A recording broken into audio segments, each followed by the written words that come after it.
I think for me it kind of goes back. There was one time back in assembly in November when we first got together, and I remember you and I we were sitting at the very back and we were talking, and we said, because I remember looking across the hall, looking at Pedro attentively taking notes, and I look at Jaime and he was taking notes and I was taking notes, and I said it's very interesting how before sometimes we would like daydream or take jot little doodles, but it was, and I told him and Jaime said, now that we're in solemn vows, this is our life. Yeah. For the rest of our lives. Before, it was the order looking at us and us looking into the order. But I think for me, coming in as a priesthood candidate and not yet fully out of initial formation, I find this very powerful in a sense because the order wants to hear my voice.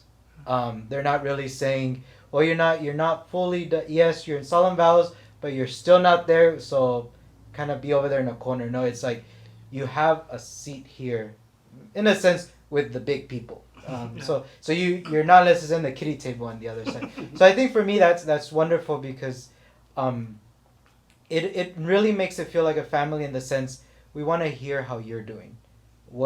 How is the things that we're doing here impacting your life, rather than again kind of putting it again into some sort of politics, right? DC does everything and it trickles down and we don't have input. Sometimes it just comes down.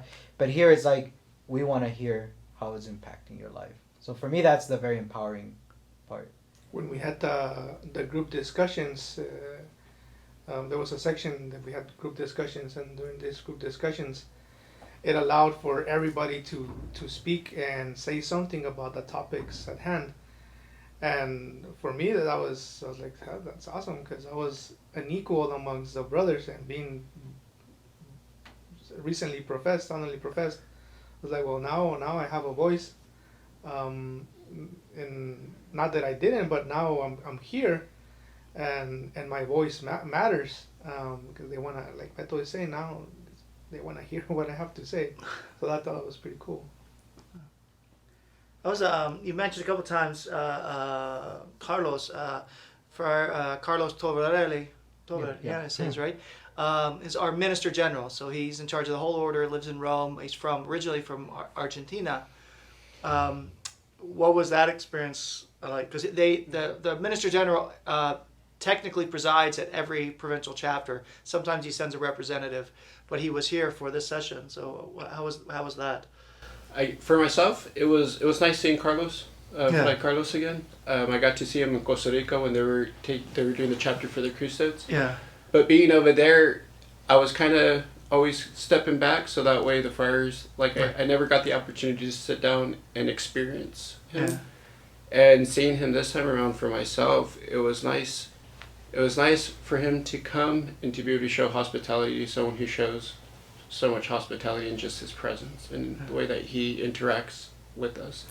And so for myself, it was nice having him here and being able to see what it is seeing the person that's going to be with me along the way, or even knowing if I am outside of the country, as we were talking about going different places, that I have a relationship with him to where I feel comfortable to go speak with him and talk to him about how my life's doing. Yeah. Mm-hmm, so it was beautiful.